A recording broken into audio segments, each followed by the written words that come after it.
Before V-Mobile, buhay namin mahirap eh. Galing naman po kasi kami sa pamilyang hindi ganun kayaman, hindi rin kami mahirap. Pero dumating kami sa point na challenge kami financially, it's because ang family ko hindi na rin kami kayang supportan to pag-aaral, kumbaga. Dumating sa point na kailangan pa mangutang ang parents ko for us to papag-aral lang kami.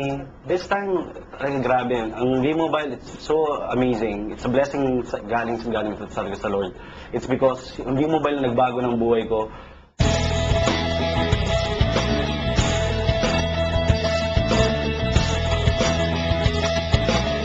Lahat ngayon, nabibigay ko na rin sa parents ko. Right now, nabigyan niya rin ako ng opportunity magkaroon ng 3 kotse. Right now, I have my own penthouse sa The Fort.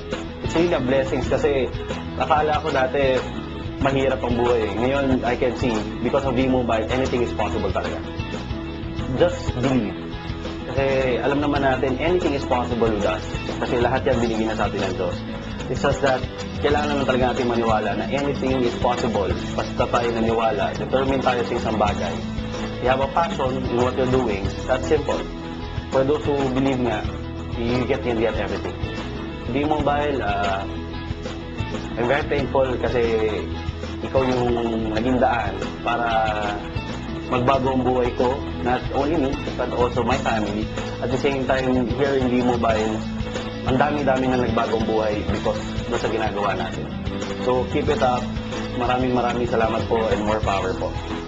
Sabi nga nila din sa V-Mobile, lahat kami dito, payaman.